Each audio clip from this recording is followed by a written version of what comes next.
On the coldest night Chicago had seen in 11 years, a 24-year-old woman with burn scars covering half her face dragged a poisoned stranger out of a frozen alley, broke into an empty construction office, and spent the next 7 hours keeping him alive with nothing but her own body heat and a will that refused to let him die. She had no coat. She had given it to him. She had no phone. She couldn't afford one. She had no idea that the man whose life she was holding together was worth $4 billion, or that the poison in his bloodstream would require the one thing she could give him that no amount of money could buy.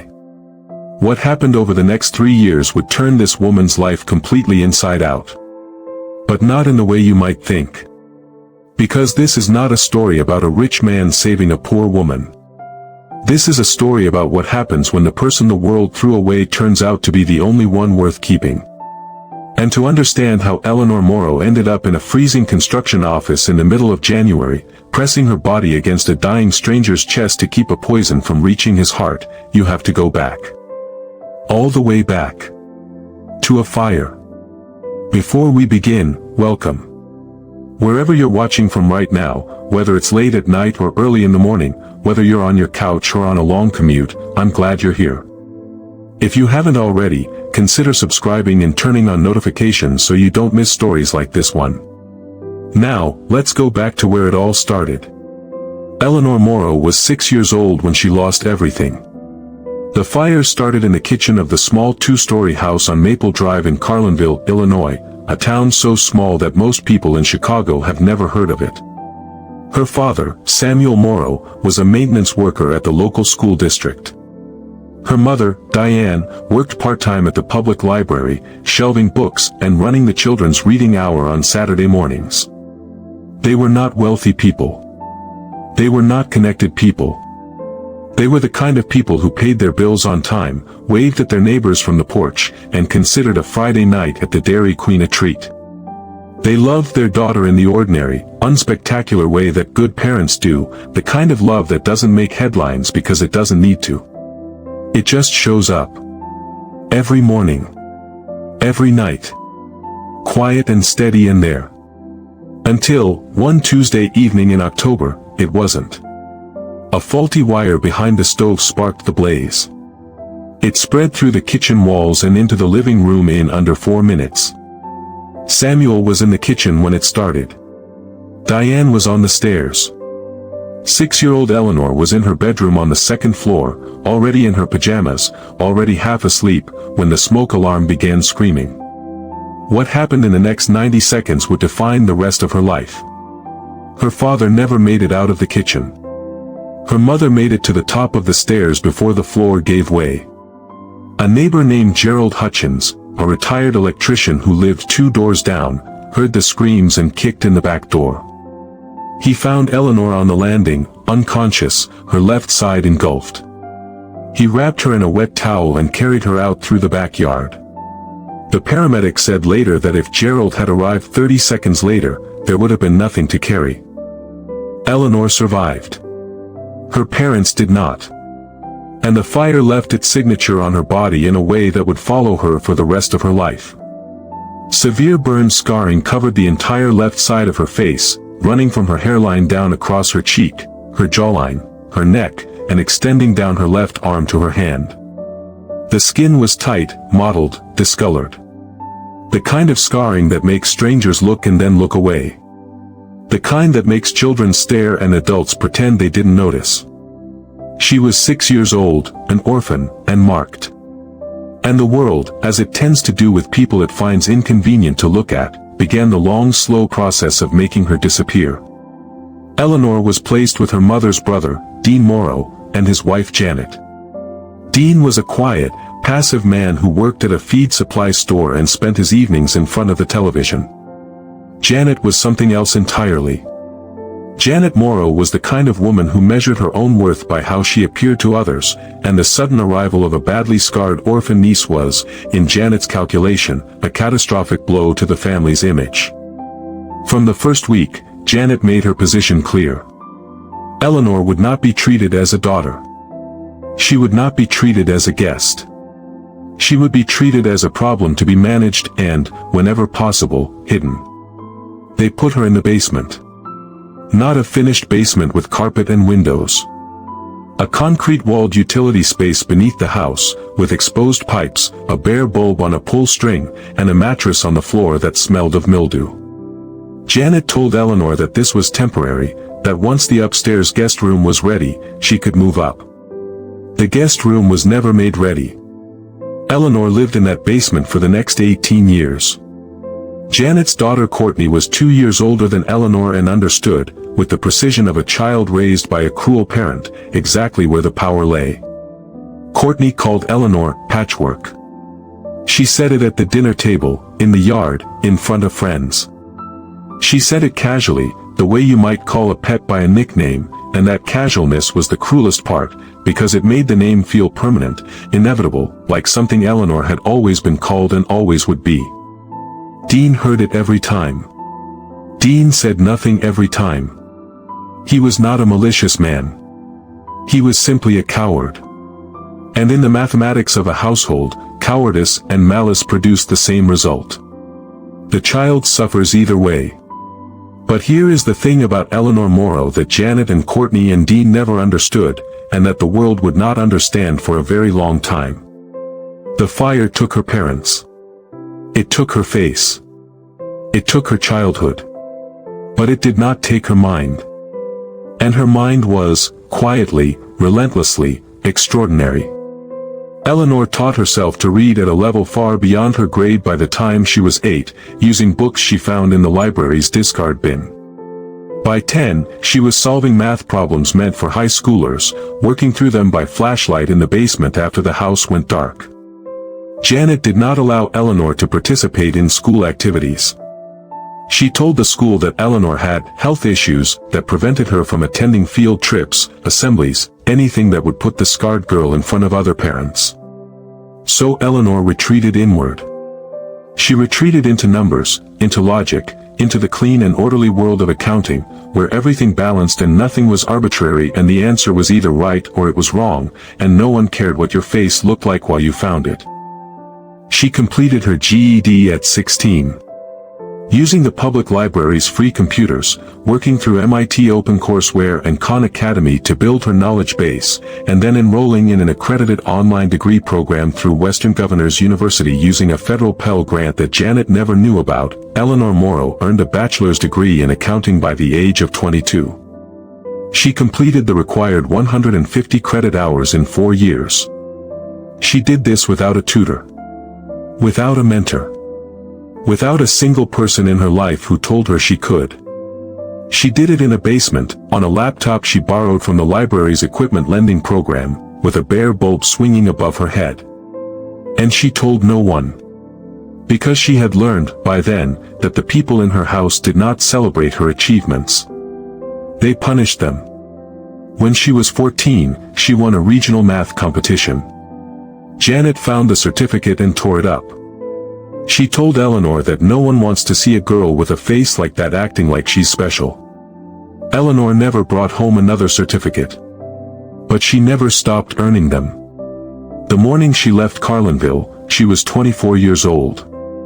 There was no fight. No dramatic confrontation.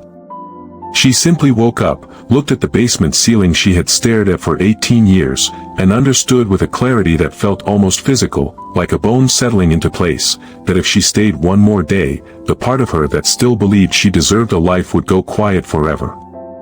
She packed her duffel bag in the dark. She took her degree, her GED certificate, 2 changes of clothes, and $412 in cash she had saved over 3 years from odd jobs Janet didn't know about. She did not leave a note. She walked out the back door before dawn, and she did not look back. Chicago was supposed to be the beginning. A city of 3 million people, big enough that a scarred face might blend into the crowd. A place with enough firms, enough offices, enough opportunities that someone with a degree and a sharp mind could find a foothold, even without connections. She arrived on a Greyhound bus on a Sunday afternoon in early January, carrying everything she owned, and stepped into a cold so severe it felt personal, like the city itself was asking her what she thought she was doing here. She found a shelter on the west side that had space. She slept on a cot between a woman with 3 children and a woman who talked to herself all night. She ate oatmeal from a communal kitchen at 6:30 in the morning and was out the door by 7, walking the streets in her only coat, a second-hand parka she had bought at a thrift store in Carlinville for $12, looking for work. 3 job interviews in the first week. All 3 ended the same way. She would walk into the office, and the person behind the desk would look up, and there it was. That flicker. That micro-expression that lasted less than a second but said everything. The tightening around the eyes. The slight pull backward. The smile that came half a beat too late. Then the questions would proceed as normal, polite and professional, but the outcome was already decided. The emails never came. The callbacks never arrived. One interviewer told her, with what he clearly believed was kindness, that the position had been filled internally. She found the same job listed online the following morning. 11 days into her new life in Chicago, Eleanor Morrow had $43 left, no professional prospects beyond a cash-under-the-table diner gig, and a growing certainty that the world was exactly as Janet had always described it. A place that did not want her. A place that would never make room for a girl with a ruined face. And then came the night.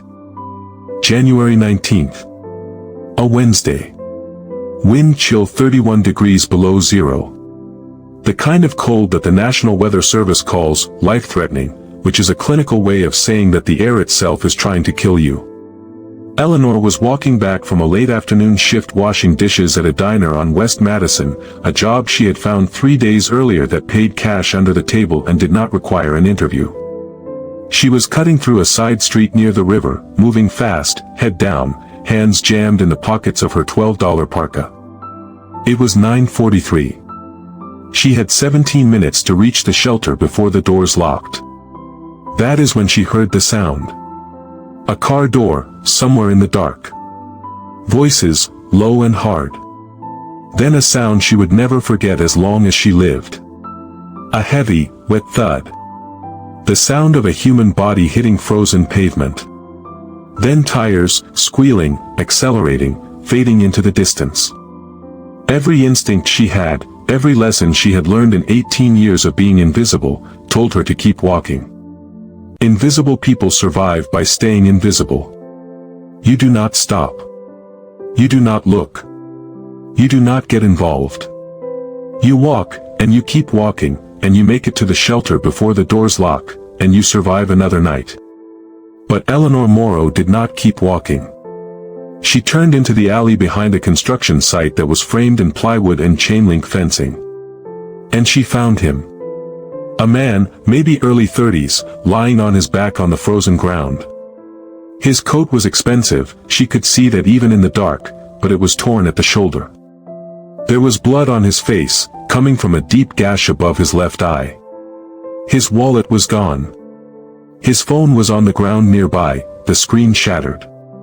But it was not just the blood and the bruises that told Eleanor this man was in serious trouble. It was the way his body was reacting. He was shaking violently, far more than the cold could explain. His skin was gray, almost blue, with a sheen of sweat that should not have been there in sub-zero temperatures. His pupils were dilated unevenly. His breathing was rapid and shallow, and every few seconds his entire body would spasm, his back arching off the ground, his fists clenching and releasing. This was not just a beating. Something else was happening to him. What Eleanor did not know, and would not learn until weeks later, was that the men who attacked Nathan Cross had not come just to hurt him. They had come to silence him. Nathan had been meeting a whistleblower that night, a forensic accountant named David Lynn who had uncovered a massive fraud scheme inside Hargrove Development, a rival real estate firm that was laundering money through shell construction companies. Hargrove's people intercepted Nathan 3 blocks from the rendezvous point. They beat him. They took his phone and wallet to make it look like a robbery. And then one of them pressed a needle into his neck and injected him with a compound that the toxicology report would later identify as a synthetic neurotoxin designed to mimic cardiac arrest. In a hospital, with proper treatment, it could be neutralized. On a frozen street, alone, it would kill him in under 2 hours. But the toxin had a specific vulnerability. The compound attacked the nervous system by slowing blood circulation and dropping core body temperature. In cold conditions, alone, the process accelerated rapidly. But sustained physical warmth, specifically the kind of direct, prolonged body heat that another human being provides, slowed the toxin's progression dramatically. It did not neutralize it. It did not cure it. But it bought time. The difference between dying in 90 minutes and surviving until morning was, quite literally, the warmth of another person's body. Eleanor did not know any of this. She only knew that this man was dying in a way she did not fully understand, and that he was dying fast. She pulled off her coat, the only warm coat she owned, the $12 parka that was the difference between surviving a Chicago night and not surviving it, and she wrapped it around him. She pressed her scarf against the gash above his eye. She tried to flag down help. She ran to the nearest street and stood in the road waving her arms. 2 cars passed without stopping. A third slowed, and the driver looked at her, a scarred woman in a thin sweater screaming in the middle of the road at 10 o'clock at night, and he drove on. No one stopped. She ran back to the alley. The man was worse. But the construction site was not empty. Through the chain-link fence, she could see a temporary site office, the kind of prefabricated trailer that construction crews used during long projects. She squeezed through a gap in the fence where the chain link had been pulled away from the post, found the trailer locked, grabbed a loose cinder block, and broke the lock. The trailer was small, maybe 12 feet by 20. A folding table, 2 metal chairs, a space heater plugged into a wall outlet, and a couch. She turned on the heater and went back for the man. She could not carry him. He was easily twice her weight. But she could drag him. She hooked her arms under his shoulders, the scarred hand and the unscarred hand locked together across his chest, and she pulled. Through the gap in the fence, across the frozen dirt of the construction site, up the 2 metal steps of the trailer, and onto the couch. It took her almost 15 minutes. Her back screamed. Her hands bled where the fence wire had cut them. She did not stop. Inside the trailer, with the door closed and the space heater running, the temperature slowly climbed. But the man was getting worse, not better. His shaking had become convulsive. His breathing was erratic. The sweat on his skin was cold, and when Eleanor pressed her hand to his chest, she could feel his heart beating in a rhythm that was wrong, too fast and then too slow, like an engine misfiring. She did the only thing she knew to do. The thing that every survival manual says to do when someone's core temperature is dropping and no medical help is available. She removed his wet, blood-soaked coat and peeled away the parka she had wrapped around him in the alley. She removed her own sweater. She lay down next to him on that narrow construction site couch, pressed her body against his, and wrapped the coat and a canvas tarp she found in the corner around them both. Skin to skin. Her warmth against his failing warmth. Her steady heartbeat against his stuttering one. She held him like that for hours. She talked to him to keep him conscious, to keep herself conscious, to fill the silence with something other than the sound of the space heater humming and his breathing catching and her own fear. She told him things she had never told anyone. About the fire. About the basement.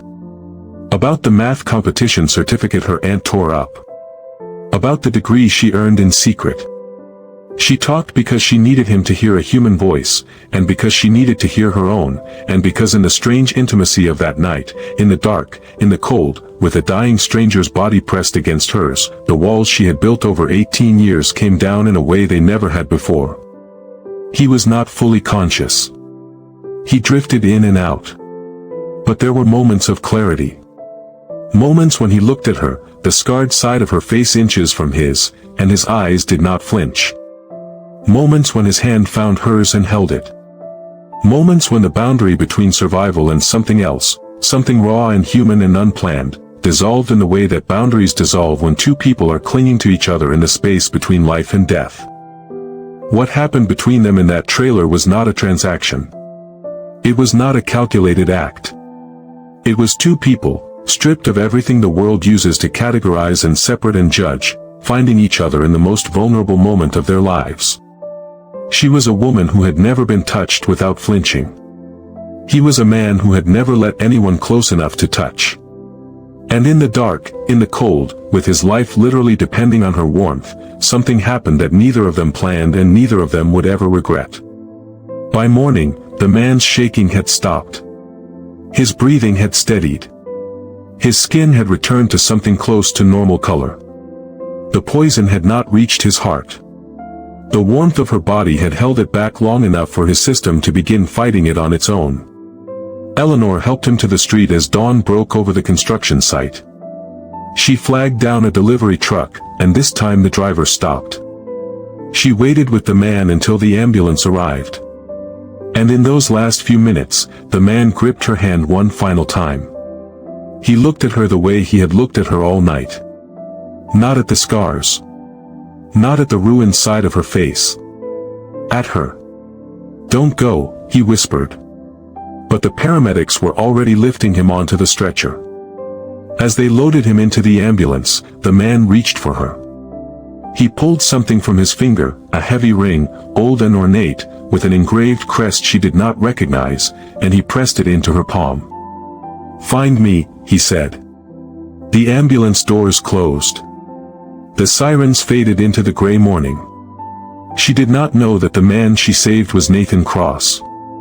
She did not know that his company, Cross Capital Holdings, controlled $4 billion in real estate and infrastructure across the Midwest. She did not know that the ring in her hand had been in the Cross family for 4 generations, placed on Robert Cross's finger by his wife Margaret on their wedding day 35 years ago, and passed to Nathan after Robert's death. She did not know that Nathan Cross had never allowed his photograph to be published, that in the Chicago business world he was known as the Ghost of Lake Shore Drive, the most powerful man most people in the city would never recognize. She did not know any of this. And she did not yet know the thing that would change everything. She was carrying his child. Nathan Cross woke up in Northwestern Memorial Hospital 2 days later with 16 stitches above his left eye, a fractured rib, and a toxicology report that made the attending physician call poison control. The doctors told him that without sustained body heat from another person through the night, the toxin would have triggered full cardiac arrest within 90 minutes. He remembered fragments. The cold. The alley. Then warmth. A voice in the dark. A heartbeat against his chest that was not his own. A face, half in shadow. Scars on one side. He remembered the scars. Not with discomfort. With something closer to wonder. His security team worked with federal investigators to build a case against Hargrove Development. Within 4 months, the CEO and 3 associates would be indicted. But Nathan was consumed by a different search. The woman. He hired private investigators. He authorized facial recognition sweeps. The construction company found the broken lock, the space heater still running, blood on the cushion. Nothing led to her. January in Chicago is a city of bundled faces, and a woman who lives on the margins is a woman the system does not see. Meanwhile, Eleanor's world was collapsing in ways she could not have anticipated. 7 weeks after that night, sitting in a free clinic on the south side, Eleanor heard the news that rearranged every calculation she had made about her life. She had gone in for persistent nausea she assumed was caused by stress and malnutrition. The nurse delivered the word pregnant with the practiced neutrality of someone who says it several times a day, and Eleanor sat very still on the paper-covered examination table and felt the room tilt. She had no money. No job beyond the diner shifts. No address beyond the shelter cot. She was pregnant by a man she had spent one night with in a construction trailer, a man whose face she could picture but whose name she had never learned, whose ring she wore on a cord around her neck because it was the only proof that the night had been real. The logical thing, the practical thing, was to end the pregnancy. She had less than $100 and a degree no one would let her use. But she had never, in 24 years of life, had someone who was truly hers. Not a borrowed bed. Not a borrowed laptop. Not a borrowed coat. The child growing inside her was hers. Made from a night when she chose to be brave, when a stranger looked at her face and did not flinch, when she held him through the dark and he held her back. That night had been the first time anyone had touched her without recoiling. Whatever grew from that night, she would protect it. She decided to keep the baby. And so began the hardest months of Eleanor Morrow's life, which is saying something, because her life had been a masterclass in hard months. She found work. Not the kind of work her degree qualified her for. The kind of work that exists in the spaces the economy doesn't talk about. Night shifts at a commercial laundry facility on the south side, feeding industrial sheets into machines the size of cars in a room that was either 95 degrees or 40 degrees depending on whether the heating worked. Cleaning offices in the loop after midnight, vacuuming conference rooms where people who made six figures left their coffee cups and crumpled napkins like offerings to the cleaning staff they never saw. Washing dishes at the diner on West Madison, her hands raw from the bleach water, her back aching from standing for 8 hours, her belly growing week by week. She saved every dollar with the precision of someone who understood, on a cellular level, the mathematics of survival. She slept 4 hours a night. She read pregnancy guides at the library during the gaps between shifts, sitting in the warm reading room with her coat on because the shelter didn't open until 5 and the library was the only heated building that didn't require money to enter. She ate what she could afford, which was very little, and what the soup kitchen provided, which was enough. Barely. One evening at the diner, about 3 months into her pregnancy, Eleanor was clearing plates from a foretop near the window when a group of young professionals came in after drinks. A man in his late 20s, sport coat, expensive watch, called her over to complain about his steak. When he looked up, his face changed. That flicker. That pull. He turned to his friends and said, loud enough for the entire diner to hear, that they really let anyone work here, don't they? His friends laughed. A woman at the table pulled out her phone and started recording. The man told Eleanor to send someone else, someone he could look at without losing his appetite. Eleanor stood very still. She had been here before. 1,000 times. The instinct was to shrink. But something was different now. There was a baby inside her. A baby who would one day ask its mother who she was. And she would not be a woman who shrank. She picked up the man's plate. She looked him directly in the eye. She told him that his steak was cooked exactly the way he ordered it. Medium rare, no seasoning on the left side. If he wanted something different, she was happy to put in a new order. But if he wanted to keep talking about her face, he should know that the scars came from a fire that killed both her parents when she was 6 years old. She survived. So she could certainly survive his opinion. The table went quiet. The diner manager, who had been walking over to fire Eleanor for talking back, stopped mid-stride. A truck driver sitting at the counter, a big man in a flannel shirt who had been eating his meatloaf in silence, reached into his wallet and left Eleanor a $100 tip on a $9 check. It was a small moment. But it mattered. Because the woman who would one day stand next to a billionaire at a charity gala and tell a room of millionaires to enjoy the open bar, that woman was forged here. In a diner. Over a steak. In the moment she decided that the world's opinion of her face was the world's problem, not hers.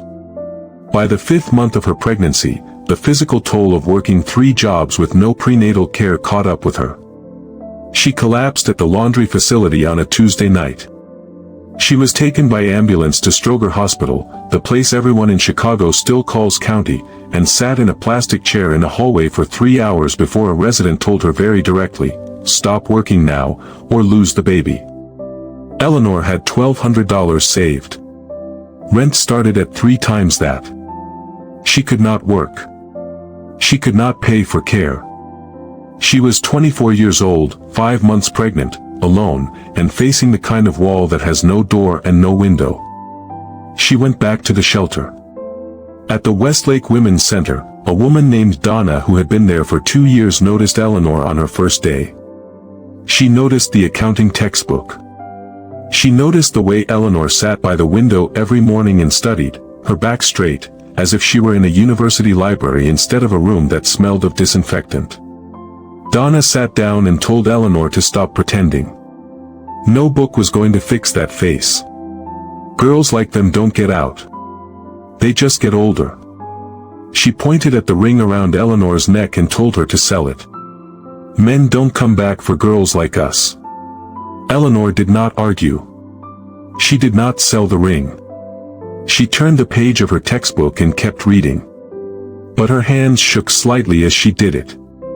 And she placed one hand on her belly, as if reminding herself why she was enduring this, reminding the baby that they were still here, still fighting, still refusing to disappear.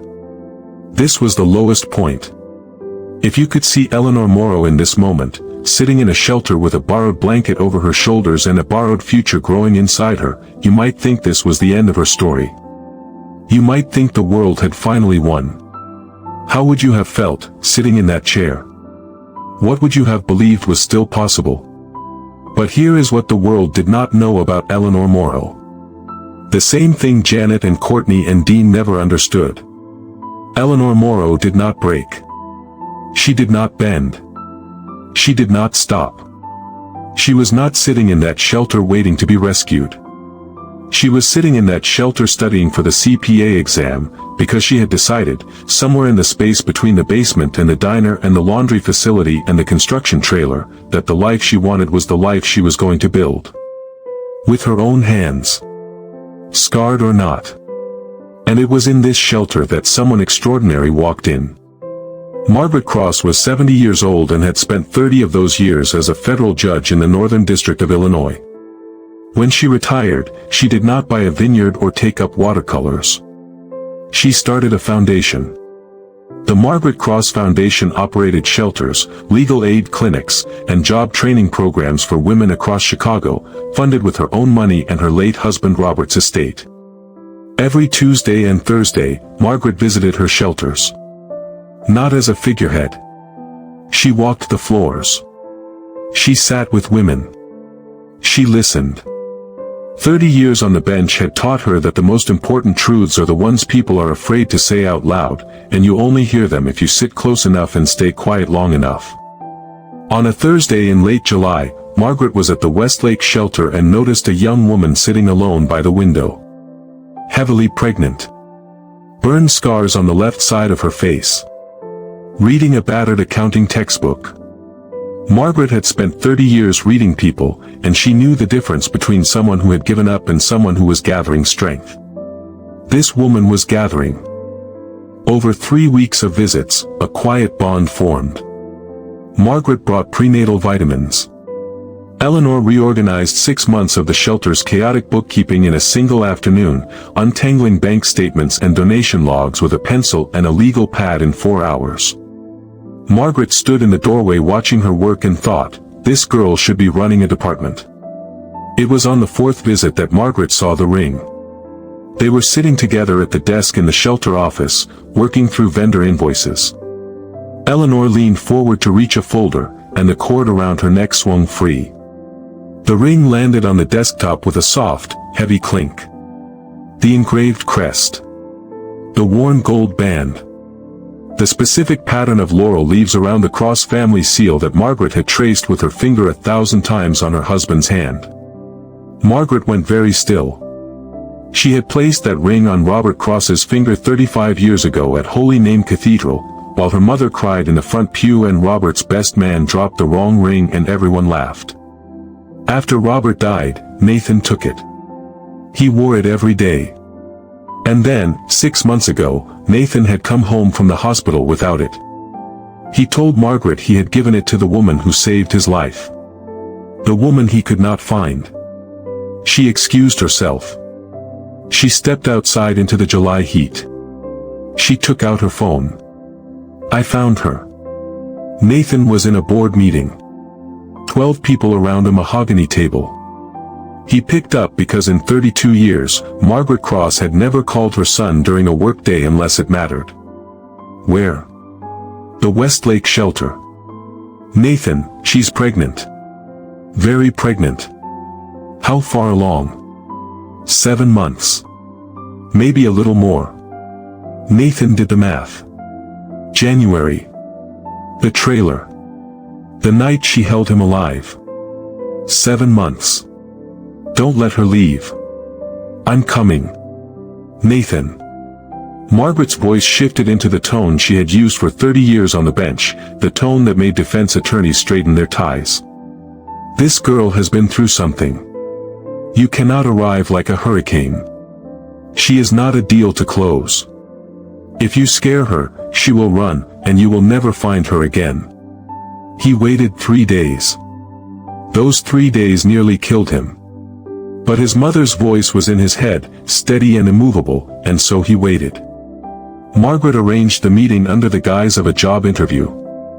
Eleanor arrived in a borrowed blouse and $6 Goodwill slacks, a resume printed on the shelter's ancient computer. She did not know that she was walking into a reunion. Nathan was waiting in a conference room on the 3rd floor. When Eleanor walked in and saw the scar above his left eye, 16 stitches, the wound she had held closed with her own scarf before she dragged him to safety, she stopped walking. Her hand went to the cord around her neck. He told her he had asked her to find him. She never came. She pulled the ring from beneath her shirt. She told him she didn't know who he was. He asked if it would have mattered. She said no. And she meant it. She did not save him because he was someone. She saved him because he was someone who needed saving. He looked at the ring. Then at the curve of her belly. She answered the question before he could ask it. The baby was his. She told him she did not keep this baby to trap him, or because she knew who he was. She kept this baby because it was hers. Because it came from the only night anyone had ever looked at her and seen a person. If he wanted to be part of this child's life, that was his choice. But she did not need his money. And she did not need his pity. Nathan told her he had been looking for her for 6 months. He had turned the city upside down. And she had been in a shelter the whole time, reading accounting textbooks and reorganizing his mother's filing system. Your mother's filing system was a disaster. Margaret Cross, watching from the doorway, had to turn away. Because a retired federal judge who once held a man in contempt without blinking was now crying into her sleeve. Nathan wanted proof to protect them both. He told Eleanor directly that he wanted a paternity test. Not because he doubted her. Because he wanted the record to be clean and irrefutable. She agreed without hesitation. The results came back in 6 days. 99.9%. When Eleanor asked why he tested what he already knew, he said, because I wanted the world to know what I already did. That this child is mine. And no one gets to question that. Ever. Eleanor refused to move into his penthouse. She accepted Margaret's offer of an apartment in one of the Foundation's transitional housing units, and a basic cell phone through the Foundation's assistance program, the first phone Eleanor had ever owned. She would not live in Nathan's home until she understood what she was to him, and he understood what he was to her. Nathan was frustrated by this but respected it, because he had never, in his entire life, met anyone who turned down what he offered. Every person in his world wanted something from him. Board members wanted approval. Executives wanted resources. Socialites wanted access. Everyone wanted a piece. Eleanor was the first person who wanted nothing except to be seen clearly. The first time Nathan picked her up in his car, it was a black Maybach with a driver.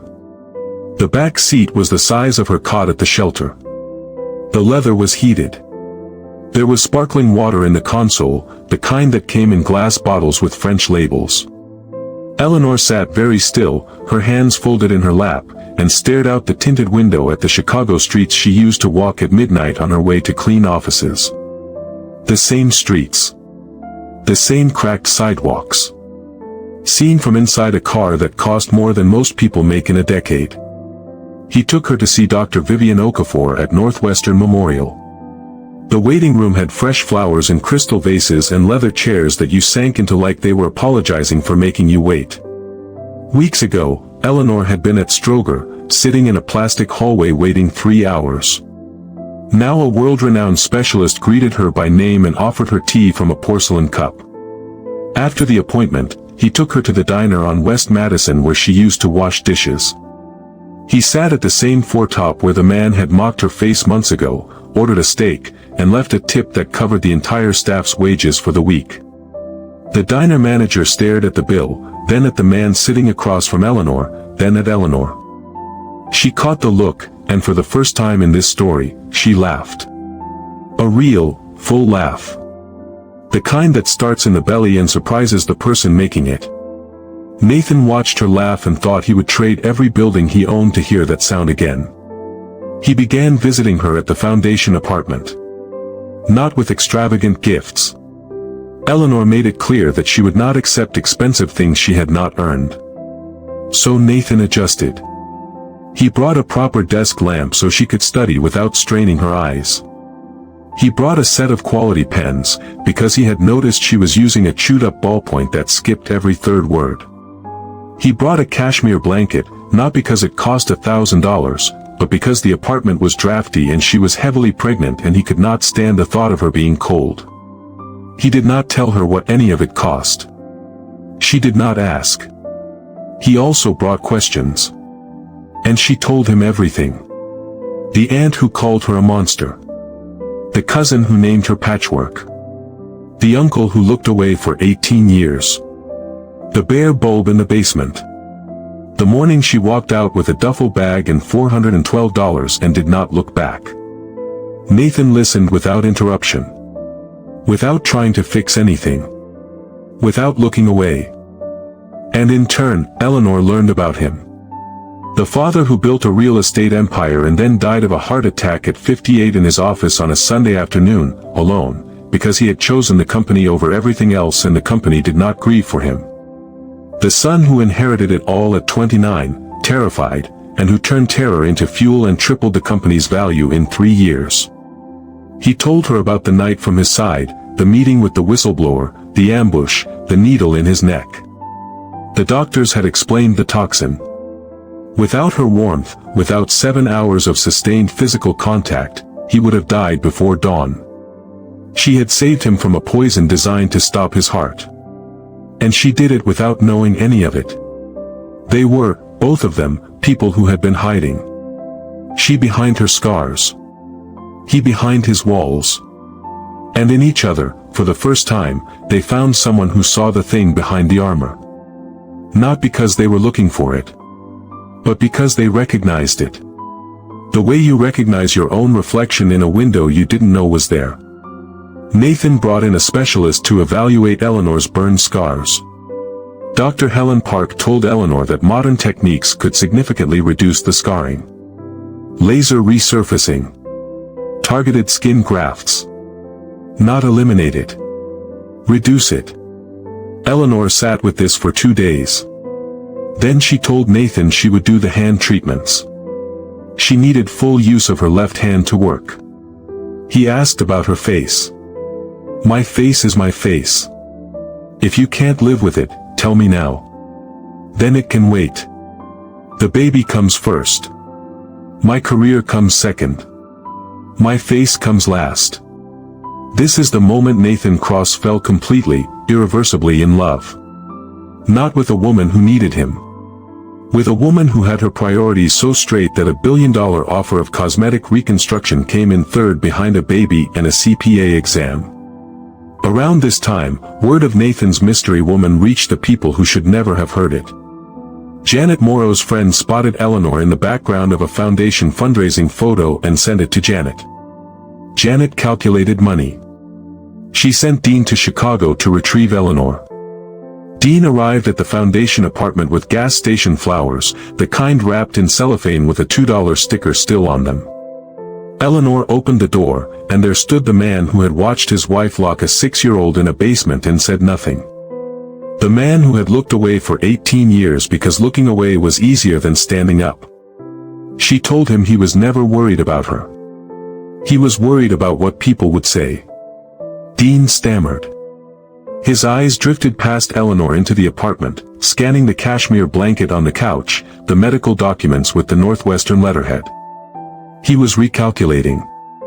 The gas station flowers suddenly looked even cheaper.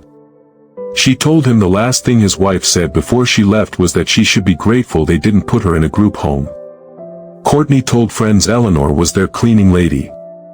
He did not get to show up now with gas station flowers and call it family. She closed the door. Dean called Janet and said to leave Eleanor alone. Janet called him useless. Courtney, listening from the next room, began planning. Rachel Webb had been Nathan's executive assistant for 4 years. She ran his office with the precision of a Swiss watch and the warmth of a Swiss bank. Over 4 years of late nights and shared silences, Rachel had built a quiet certainty inside herself that she was the woman Nathan would eventually realize he needed. Not a romantic fantasy. A strategic calculation. She was the one who understood his world. She was the one who had earned the right to stand next to him. And then a scarred, pregnant woman from a shelter appeared, and Nathan began leaving meetings early, smiling at his phone, buying second-hand textbooks. Rachel pulled Eleanor's background. No family. No resources. No employment beyond manual labor. She saw vulnerability and read it as weakness. She saw the scars and read them as disqualifying. She saw the pregnancy and read it as the oldest trap in the book. She did not understand that what she was reading as weakness was actually the source of Eleanor's power. Rachel visited the apartment carrying paperwork she claimed Nathan had asked her to deliver. Eleanor opened the door. Rachel took one look at her, the scars, the borrowed maternity clothes, the modest apartment, and something in her expression shifted. It was subtle. A tightening around the mouth that could have been a smile but wasn't. A flicker that said, clearly and unmistakably, "You do not belong here." Rachel was polite. Perfectly polite. But she lingered a beat too long on Eleanor's face. She commented on how brave Eleanor was. She mentioned, casually, how many beautiful, accomplished women Nathan interacted with daily. She said she was sure Eleanor must feel overwhelmed by Nathan's world.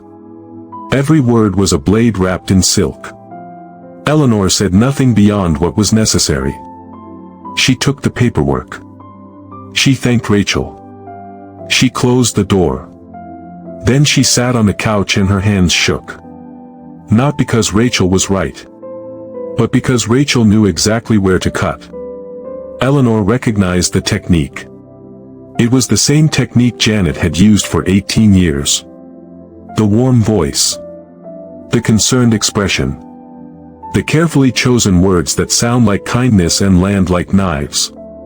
Rachel's campaign escalated over the following weeks. She scheduled Nathan's calendar to conflict with his visits to Eleanor.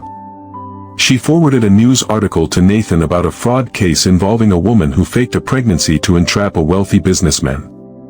She mentioned, in passing, that the Cross family attorney had recommended a paternity test, not knowing that Nathan had already had one done and that the results had confirmed everything Eleanor had told him. Nathan noticed the maneuvering. He was not a stupid man. But Rachel had given him 4 years of loyal, competent service, and he told himself she was being protective, the way any good assistant would be. He told himself it would settle down once Rachel saw that Eleanor was real. He was wrong. Courtney, after her father's failed visit, dug deeper. She called friends. She searched social media. She found the same foundation photo that had reached Janet. And when she put the pieces together, that Eleanor, the girl she had called patchwork for 18 years, the cousin she had locked in the basement, the scarred, broken, nothing girl, was now connected to the Cross family, to billions, to a world so far above Courtney's that she couldn't even see the bottom of it from where she stood. Something fundamental inside Courtney cracked. The fury was instant and total. Because Eleanor was never supposed to rise. She was supposed to stay in the basement. She was supposed to stay invisible. She was supposed to be the permanent proof that Courtney's mediocre, wasted life was still better than someone's. If Eleanor could climb out of a shelter and land a billionaire, with that face, with that nothing life, then what did that say about Courtney, who had every advantage, every unburned inch of skin, every opportunity that Eleanor never had, and did nothing with any of it. Courtney found Rachel. Two women, united by a shared fury. They recognized each other instantly, the way predators recognize other predators. Not with affection. With utility. The baby arrived 3 weeks early. Eleanor went into labor in the foundation apartment at 2 in the morning. She called Nathan on the cell phone Margaret had given her. He was there in 20 minutes, his car screeching to the curb. Margaret met them at Northwestern. The delivery was complicated. The baby, a boy, just over 5 pounds, was taken to the NICU. Nathan's name carried weight at the hospital, and Eleanor was given a private family suite with a proper bed and a small kitchen. 6 months ago, she had been sleeping on a shelter cot. The contrast was not lost on her. She named the baby Samuel Robert Morrow. Samuel for her father. Robert for Nathan's. She gave the baby her surname, not Nathan's. When Nathan saw the birth certificate, he told her that when she was ready, he would like the baby to have his name. When I'm ready, she agreed. Samuel spent 12 days in the NICU. During those 12 days, Nathan barely left the hospital. He slept in a chair next to the incubator, waking every 2 hours when the monitors beeped. He read financial reports aloud to his son, because a nurse named Gloria told him babies respond to their parents' voices, and Nathan Cross did not know any lullabies. The nurses pretended not to find it the most endearing thing they had ever seen. On the 4th day, Gloria told Eleanor that she had watched a lot of fathers come through the unit. The rich ones usually sent their assistants. Eleanor's man hadn't left that chair in 4 days. Whatever they had, it was real. Eleanor looked through the glass at Nathan, asleep in the chair, one hand resting on the incubator as if even in sleep he could not bear to lose contact, and she thought, yes. It is real. If you're still watching at this point, drop a comment with, I'm still here. Let's see who's truly following this story. Margaret brought homemade meals to the hospital every day. On the 7th day, she sat next to Eleanor's bed and told her something she needed to hear. Before Margaret knew who Eleanor was, before she saw the ring, she had already liked her. The ring did not create Margaret's opinion. It confirmed something Margaret had already decided. Eleanor asked what that was. Margaret told her it was that Eleanor was the kind of woman her son deserved. And she did not say that lightly. She was a difficult woman to impress. Eleanor looked at her and said she knew. Margaret was a retired federal judge. Margaret laughed. You looked me up. I look everyone up. It's the accountant in me. While Samuel was in the NICU, Rachel made her boldest move. She arrived at the hospital carrying flowers, claiming to be there on Nathan's behalf. Nathan was out dealing with a business emergency that Rachel herself had engineered by misrouting an urgent contract. Eleanor was alone. Rachel sat down and told Eleanor she wanted to be honest. Woman to woman. Nathan was loyal to a fault. If he felt he owed someone, he would give them everything. His money. His time. His name. But obligation and love look the same from the outside and feel very different on the inside. She did not want Eleanor to wake up 5 years from now, in that penthouse, wearing his ring, and realize that the man sleeping next to her married her because he felt guilty, not because he chose her. The room was quiet. The monitors beeped. Somewhere down the hallway, a baby cried. Eleanor looked at her hands in her lap. The scarred one and the unscarred one. Then she looked up at Rachel and asked if she was finished. She told Rachel she knew exactly what she was doing. She did not save Nathan for his money. She did not keep this baby for his name. She made those decisions alone, in a shelter, with nothing. If Nathan was with her out of obligation, she would find that out herself. But she would not let Rachel plant doubt in her like a seed and watch it grow. She had seen that trick before. Her aunt used it for 18 years. Rachel would have to do better than that. For a fraction of a second, Rachel's mask slipped. Not concern. Jealousy. The kind compressed so tightly it had become almost chemical. Eleanor called Margaret. Margaret told her she had handled it perfectly. Don't tell Nathan yet. A rat you can see is less dangerous than a rat in the walls. Courtney worked at a chain pharmacy in Springfield, 25 miles from Carlinville. She was not brilliant. But she had access to pharmaceutical compounds, and she had the kind of focused cruelty that comes from years of resentment hardening into something sharp and purposeful. She obtained a slow-acting dermatological irritant, a compound that, when applied to burn-scarred skin over time, causes progressive inflammation and nerve damage severe enough to look like natural deterioration. Applied to healthy skin, it would cause mild irritation. Applied to scar tissue, tissue that is already compromised, already thin, already fragile, it would be devastating. The plan was not to kill Eleanor. It was worse than that. It was to make her ugly again. To push the scars backward. To undo the progress the doctors had made and send Eleanor retreating behind the wall she had spent her whole life building. Once Eleanor's confidence was broken, once she was hiding her face again, once she was the woman Rachel had told her she really was, a charity case, a burden, a woman Nathan married out of guilt, the rest would follow. Eleanor would leave on her own. Rachel was certain of it. Broken women always do. Rachel delivered the weapon. 3 weeks after the hospital confrontation, she brought an olive branch. An expensive gift basket of lotions and creams, the kind sold at department store beauty counters. A peace offering. A gesture of goodwill. One bottle had been tampered with, its seal broken and resealed with care. Eleanor accepted it sincerely, because she believed people could change, and because she refused to become the kind of person who saw enemies everywhere. She had changed. Why couldn't Rachel? Over 3 weeks, the products attacked her scar tissue. Her face inflamed. Her neck blistered.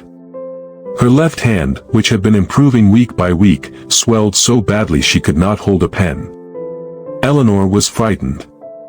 Not of the pain. She had been in pain before. The fire. The basement winters. The laundry facility. She knew pain. What frightened her was what this meant. She was supposed to be getting better. Nathan had arranged the best doctors. The hand treatments had been working.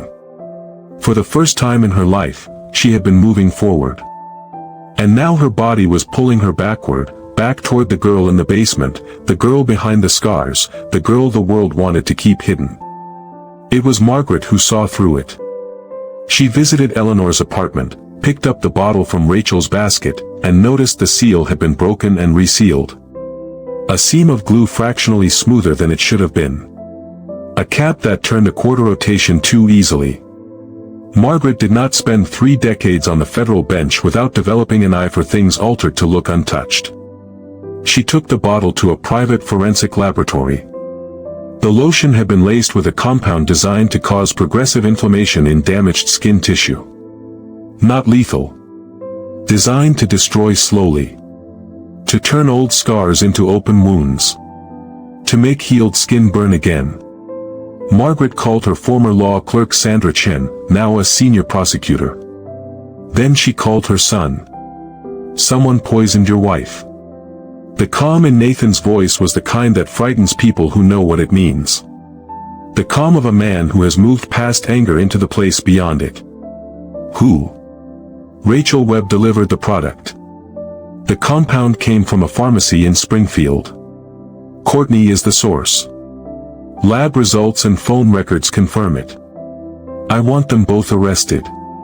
Today. The prosecutor is already working on it.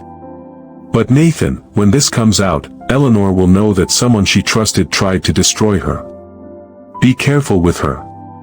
She has been betrayed by family before. Would you have noticed the warning signs? Would you have accepted that gift basket from a woman who had tried to undermine you just weeks before? Eleanor's instinct to believe in people, the same instinct that made her stop in that alley, was the very thing that made her vulnerable. And that is the cruel arithmetic of goodness. The qualities that make you extraordinary are often the same ones that leave you exposed. The arrests happened on the same day, at the same hour, in 2 different cities. At Cross Capital Holdings, Nathan's head of security walked into Rachel's office with 2 plainclothes officers. The executive floor went silent. 40 people watched the woman who had gatekept the CEO's calendar for 4 years being led out in handcuffs, past the reception desk, past the glass walls that looked out over the city she had believed would one day be hers to survey from the top. In the holding room, Rachel claimed innocence. The detective placed the phone records on the table. 47 calls. 212 texts. 3 months of planning. Rachel went pale and said nothing more. In Springfield, at the same hour, 2 officers walked into the chain pharmacy where Courtney Morrow worked and asked to speak with her privately. In her apartment in Carlinville, they found the compound. They found her notes. Detailed, handwritten notes on dermatological irritants and their effects on burn-scarred skin, including a passage that would later be read aloud in court and would cause the jury foreman to close his eyes. In the margin of her notebook, Courtney had written 7 words, fixing what the fire should have finished. When Dean Morrow learned what his daughter had done, he did something he had never done in 20 years of cowardice. He drove to Chicago. He went to the foundation apartment. He stood in Eleanor's doorway, the same doorway where he had stood weeks earlier with gas station flowers, and this time he had nothing in his hands. Tears ran down his face and he told her that he should have protected her. Every day of her life, he should have protected her. And he didn't. And there was nothing he could do to make that right. Eleanor looked at her uncle. This small, broken man who had let his wife turn their home into a cage. Who had let his daughter torment a burned child for 18 years. Who had looked away every single day because looking away was easier than standing up. And for the first time in her life, Eleanor did not feel anger toward him. She felt something softer and, in a way, more final. She told him she forgave him. But she didn't need him anymore. Dean nodded. He left. He drove back to Carlinville. The next morning, he served Janet with divorce papers. The poisoning was treated. The forensic dermatologist identified the compound and prescribed a targeted recovery protocol. Within 6 weeks, the inflammation subsided. The hand treatments resumed. Eleanor's mobility returned. The damage was not permanent. The scars had been pushed backward, but not broken. Nothing about Eleanor Morrow had ever been easy to break. Nathan asked her to marry him on a Tuesday evening. Not at a restaurant. Not at the penthouse. At the foundation apartment, sitting on the second-hand couch, with Samuel asleep in the next room. He did not get down on one knee. He did not produce a ring from a velvet box. He simply looked at her and said what he had been carrying inside him for months. He told her that he had spent his entire adult life making sure no one could get close enough to hurt him. And then she, a woman who had every reason to walk past a stranger bleeding in an alley, dragged him through a fence, broke into a construction trailer, and held him alive through the night with nothing but her own warmth. She had nothing. And she gave him everything. He wanted to spend the rest of his life making sure she never had to sit on cold ground again. She said she would marry him. But she wanted to earn her own place in his world. Not the woman he rescued. The woman who earned the right to stand next to him. Then earn it. I'll be here the whole time. They married at the Cook County Clerk's office on a Wednesday morning. Margaret was the witness. Samuel wore a onesie with a tiny bow tie that Margaret had bought, and he slept through the entire ceremony. No photographers. No society pages. Just 2 people, a baby, and a retired federal judge who cried from start to finish and denied it absolutely when anyone asked. Eleanor moved into the penthouse and stood in the doorway of the nursery Nathan had prepared, looking at the crib, the mobile, the hand-painted mural of stars and moons on the wall, and she thought about the shelter cot where she had slept with one hand on her belly. She did not cry. She was done crying.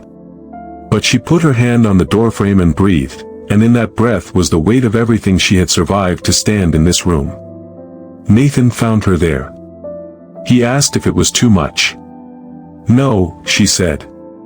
"It's exactly right. I just needed a minute to believe it." She passed all 4 sections of the CPA exam on her first attempt. The average national pass rate is below 50%. She scored above 90 on every section, well beyond the 75 required to pass. Her 150 credit hours from Western Governors University met every requirement the state of Illinois demanded. She found out the results on a Thursday afternoon, sitting at the desk Nathan had bought for the penthouse study, the desk lamp from the foundation apartment placed next to the new one because she had kept it, because she kept everything that mattered. She did not go to work at Cross Capital. Nathan offered her a position. She turned it down. She told him that if she worked at his company, she would never know if she was good at her job or good at being his wife. She needed to find out on her own. She applied to a mid-sized accounting firm on LaSalle Street. She interviewed. She completed a technical assessment that the hiring partner, a man named Douglas Whitmore, later described to his colleagues as the best he had seen in 20 years. She was hired as a junior accountant. She did not mention her husband's name. She took the train to work. She packed her lunch. She wore professional but modest clothes. She was, by every external measure, just another new hire trying to make her way. Her supervisor was Harold Feinstein. 61 years old. 31 years at the firm. He gave Eleanor twice the workload because he looked at her scores, looked at the way she carried herself, and thought, this one might be the real thing. Let's find out. A senior associate named Victoria Lane looked at Eleanor's scars and decided she did not belong in a client-facing role. Victoria never said the word scars. She said presentation and optics and professional image, and everyone understood exactly what she meant. She assigned Eleanor the worst tasks. She scheduled meetings without telling her. And when Eleanor produced an analysis so precise that Harold circled 3 sections and wrote "excellent" in the margins, Victoria took credit for it. She stood in front of the team meeting and presented Eleanor's work as her own, and she smiled while she did it. Eleanor said nothing. She kept working. She kept producing. She let the work speak. What would you have done in that situation? Would you have confronted her? Or would you have done what Eleanor did, which was to trust that the truth, like water, eventually finds its level? The breaking point came 3 months in. A major client worth $2 million annually was coming for a quarterly review. Harold assigned Eleanor the presentation. Victoria went to the managing partner and said Eleanor was not ready. Arthur Goldman was about to side with Victoria when Harold walked into his office and closed the door. Harold told Arthur that if he pulled Eleanor off this presentation because of how she looked, Harold would walk out and take every client he had brought in. Eleanor delivered. The client was Frank DeLuca, a veteran real estate developer who had been in the business 40 years and had seen every kind of pitch from every kind of person. He was initially distracted by Eleanor's appearance. She saw it. The flicker. The pull. She had seen it 1,000 times. She did not pause. She did not apologize. She did not angle her face to hide the scars. She walked him through a tax optimization strategy that would save his company $1.4 million over 3 years. By the 15-minute mark, Frank DeLuca had forgotten about her face entirely. By the 30-minute mark, he was leaning forward, asking questions that showed he was not just listening but engaged. By the end, he asked if Eleanor could be permanently assigned to his account. After the meeting, Frank DeLuca shook Eleanor's hand, the scarred one, and held it a beat longer than necessary. He told her that he had been in this business for 40 years, and that was the sharpest presentation he had ever sat through. He told her not to let anyone at this firm put her in a back office. Victoria watched from across the conference room.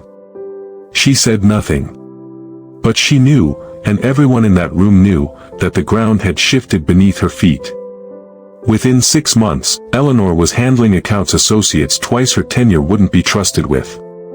Within a year, Harold recommended her for senior.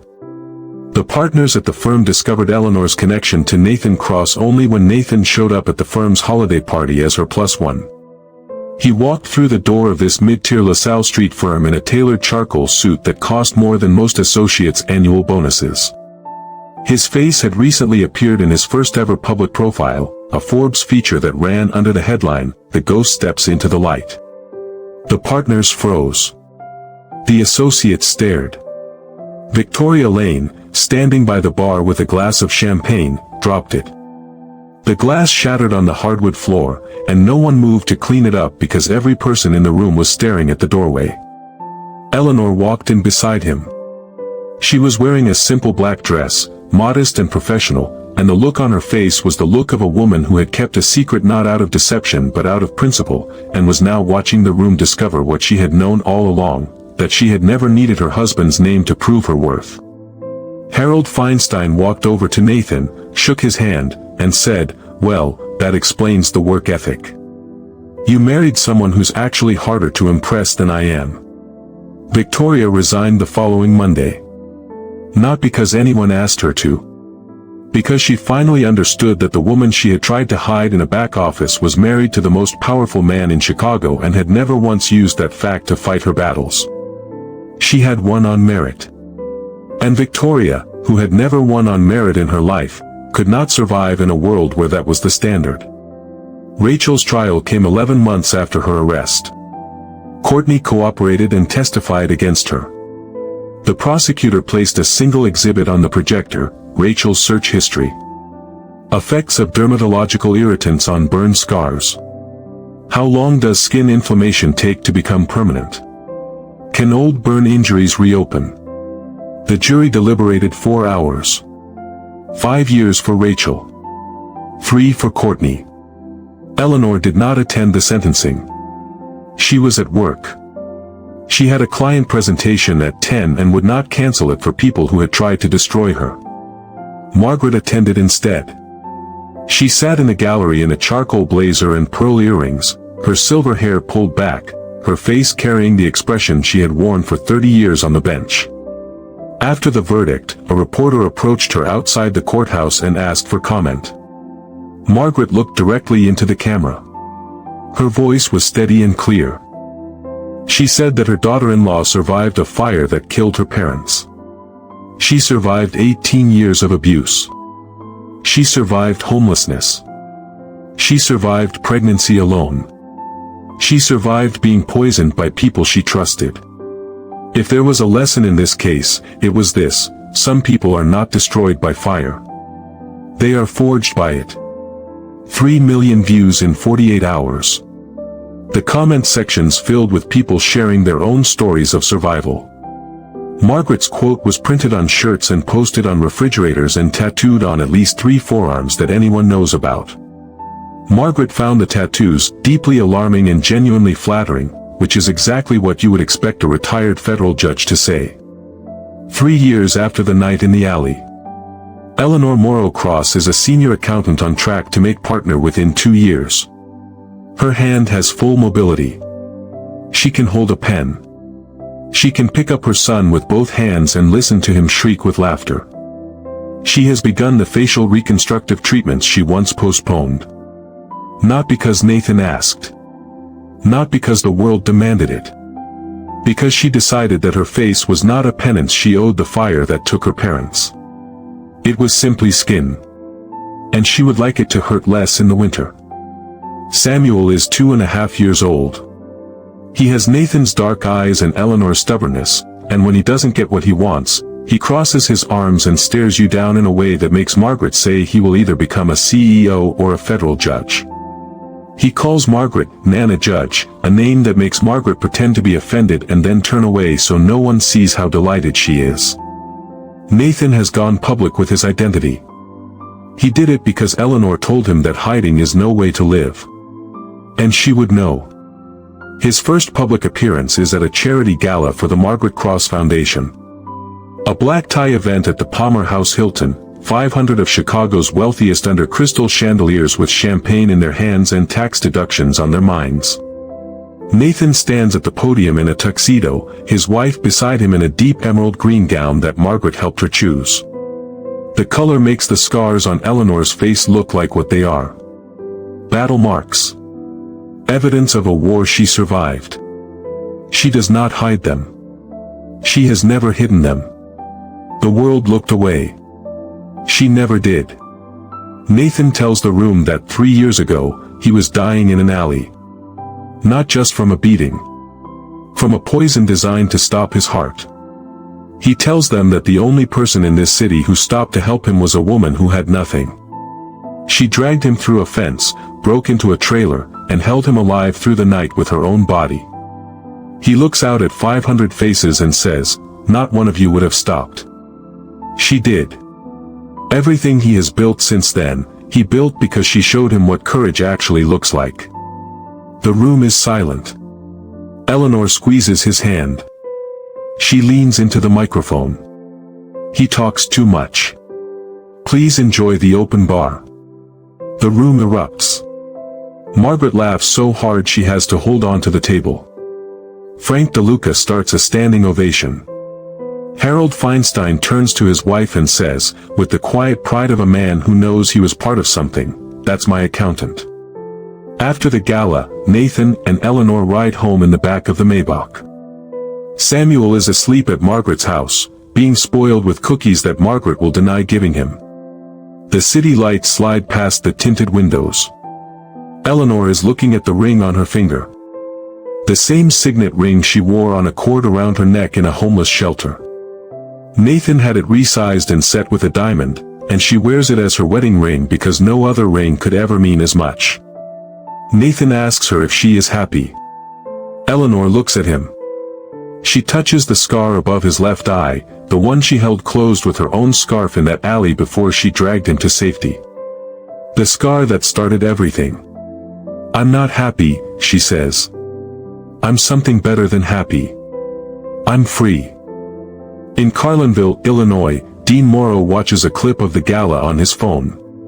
He is living alone now, in a small apartment above a hardware store on Main Street. Janet left town after the divorce. Nobody knows where she went. Nobody much cares. Dean works at the hardware store. He sorts bolts. He stocks shelves. It is quiet work, and he is grateful for it, because quiet is better than the noise his house used to make, the noise of a wife's cruelty and a daughter's malice and his own silence, which was the loudest sound of all. He watches Eleanor on the screen. Poised. Luminous. Whole. Standing next to a man who looks at her like she is the most important person in any room. And Dean thinks about the girl in the basement. The girl he should have saved. The girl who sat under a bare bulb every night with a borrowed laptop and a dream that no one in that house believed in except her. He puts the phone down. He goes back to stacking shelves. He doesn't call. He doesn't write. Some debts cannot be repaid.